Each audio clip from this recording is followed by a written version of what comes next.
How's it going, everyone? As always, my name is Jimmy Champagne. This is Deck Ready, my channel all about the Steam Deck. In today's video, we're talking about the verification system. There have been a lot of problems with games getting unverified, games getting verified and not really running right on the Steam Deck, or of course, a ton of games being labeled unsupported or unknown, people believing that and then never playing games that work absolutely fine on the Steam Deck. So I sat down, I wrote this all out, and I think I've come up with a way to redo the verification system that wouldn't even take a lot of work and I think will be pretty good. And my V-Rising giveaway is over, by the way, so thank you for all the follows and people telling me their favorite vampire movies. I ended up giving out 5 keys, so yeah, I spent my own money on it to give out this game that I think is really good. Now you'll be ready for the 1.1 update. Don't spend too much time in 1.0 because they're wiping the servers for the new update because it's so big. So like, get your bearings, don't invest too much time, wait for 1.1 to come out and have a blast. It comes out April 28th. I requested early access. If I do get it, I'll have a video on how it all looks and runs on the Steam Deck ready to go when it drops. All right, so the first thing I want to talk about in this video is my requirements for verification, because right now it's super nebulous. It's like 1280 by 800 supported, 1280 by 720 supported.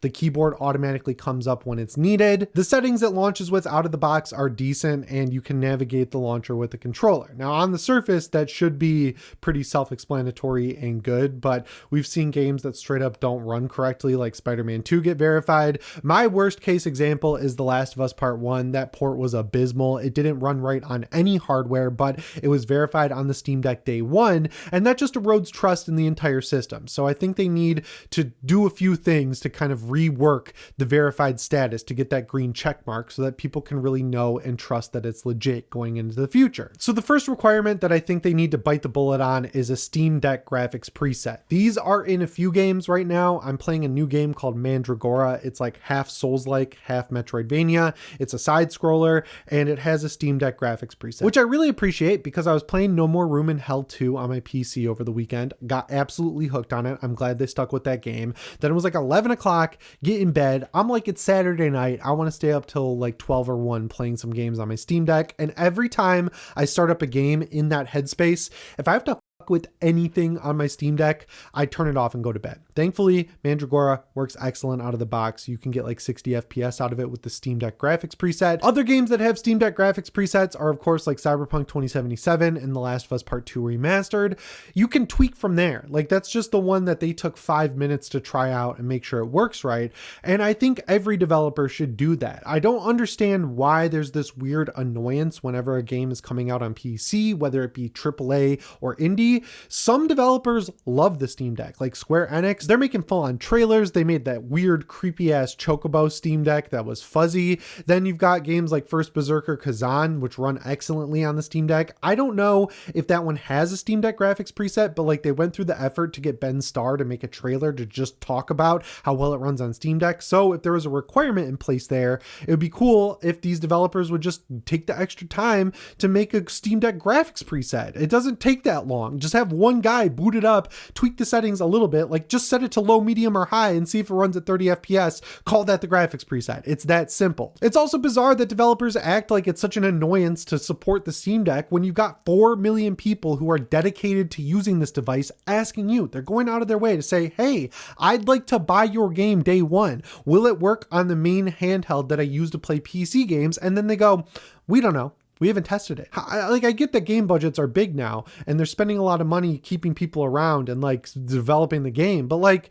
take $400 out of the budget, buy a Steam Deck and boot your game up on it and just see if it works. I don't understand how these developers have like 400 people working at them now and you can't find one guy who has a Steam Deck just laying around to just test if the game works. So that's why I think Valve needs to step in here and say, if you want that green check mark next to your game in Steam store, you got to test it out on Steam Deck and you got to have a Steam Deck graphics preset. I think that would solve a ton of issues and it would actually get developers to try out this device and realize how cool it is. I don't get the weird hate boner everyone has for the Steam Deck, especially in the Switch 2 camp. Those people are ruthless on Twitter. The second requirement for the green checkmark should be that all features of your game are supported. There wasn't a need for this for the longest time. Then you have games like Ghost of Tsushima's Director's Cut, where the Legends mode doesn't work, but the single player story campaign works. And you have games like GTA 5, where you can play the entire story, but they took away online access for that game.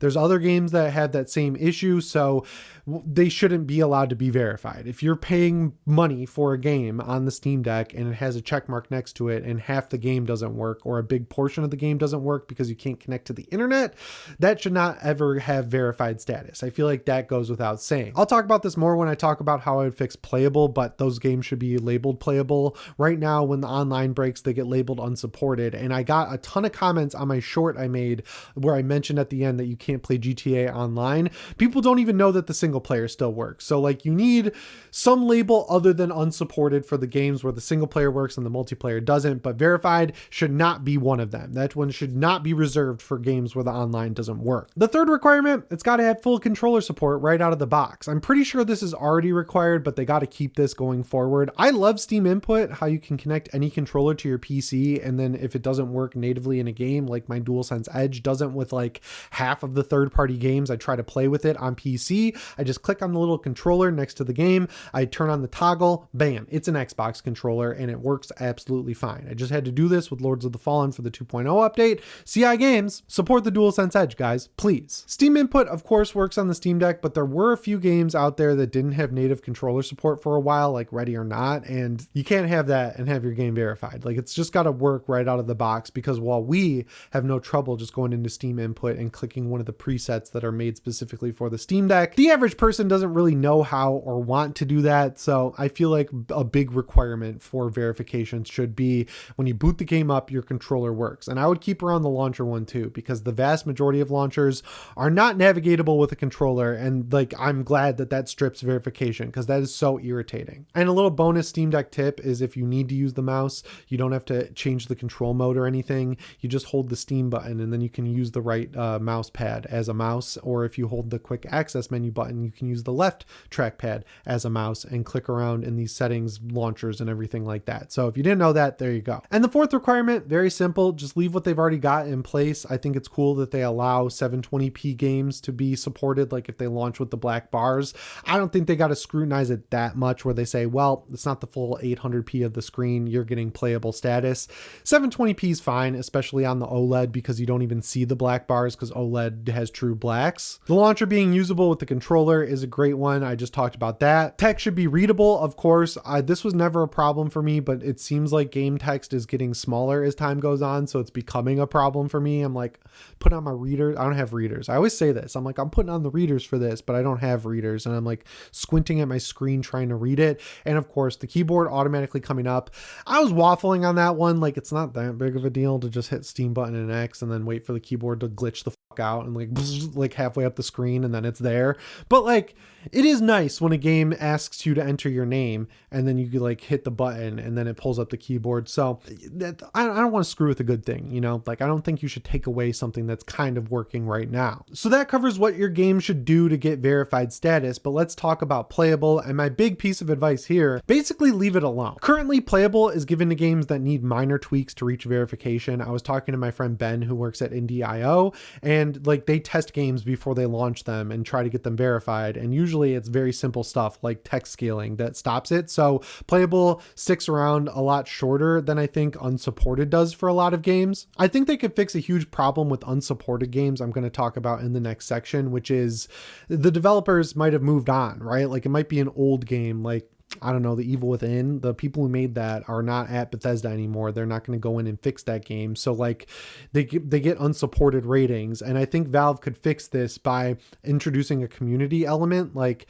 ask people who are playing on the Steam Deck, because they know if you are on the deck, give them the verification checkbox list and just have them check what boxes actually line up right. And then wait till you have 100 or 1,000 of those and then deem the game playable from that point forward, or verified if they meet all the requirements. But yeah, for the most part, I think Playable is good. I would change the icon to be just like the Steam Deck logo or something. I think yellow is like caution, You know, it's like, I don't know. I don't know if this game's going to work. And then people go, I'll try something that's verified or emulate a game or something like that. So like the yellow eye is just like a little bit scary, because if you flip it upside down, it's a yellow exclamation point. And if you see a yellow exclamation point, I just got to believe that there's like toxic gas or the monkey from the monkey on the other side of that door waiting to kill me. So like, yeah, I don't like the yellow. I think they should change that to like a happy face or something, or like, you know, a slight smile face. And that brings us to the biggest catch-all of the Steam Deck verification system, which is unsupported. This one is like a mess from top to bottom, because if your game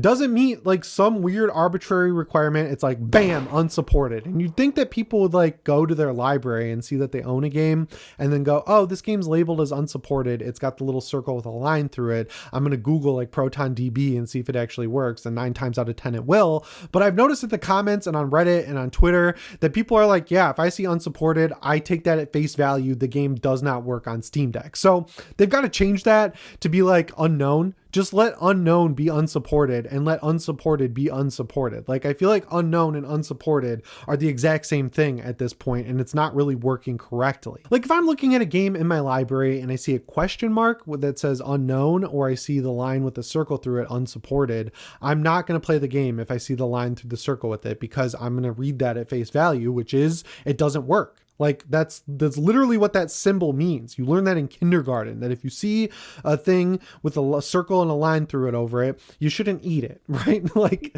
you know, that's how people read it. So I think they just need to put a little effort in and kind of like to figure out a way to like sift these between two categories, which are unsupported and unknown. That would fix it immediately. You're welcome, Valve. Please take this into account. And my final recommendation, which I'm surprised they haven't done yet, is utilize the community. Like all you need is a tab on a game's page that says recommended settings. Right? Like I get why they don't do that for PC hardware, because everyone's got a different PC. You have so many different component options where even if you have the same CPU and GPU as someone else, you could have different RAM, you could have a different cooler, you could have a different case, you could have different airflow, and all that kind of affects how a PC runs a game. But everyone on a Steam Deck has the exact same hardware. So all you need is a tab that says Steam Deck settings, and it'll work like ProtonDB. All you have to do is just use the same time limit as reviews, where someone has to put at least 2 hours into a game on their Steam Deck, because a lot of games, as we know, run great in the intro, but then when you actually get past the prologue, which happens to always be after 2 hours, so you can't refund it, performance takes a nosedive. The latest game this happened to me on was Star Wars Outlaws. The intro ran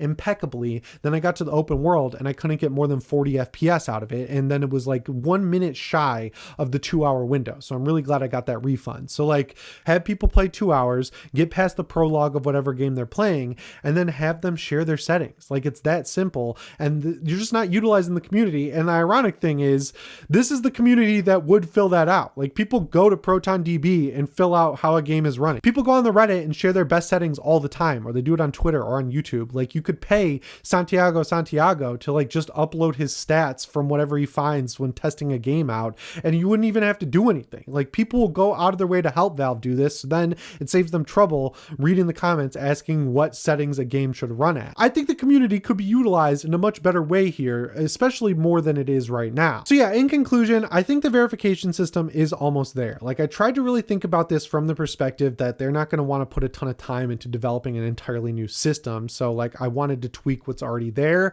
I'm sure you guys have some really good ideas about how they could fix it. And we do know that Valve watches videos from Steam Deck YouTubers. So if you've got ideas, let them know in the comments below, and maybe they'll read them and then they'll put those features into the verification system. But the whole point of this video is just to like lay out the fact that it needs to be fixed, it needs to change, and we need to get awareness around it. So I made this video and I really hope you enjoyed it. Anyway, guys, that's all I've got for you in this one. As always, my name is Jimmy Champagne. I'll see you in the next one. Thanks for watching, and shape on.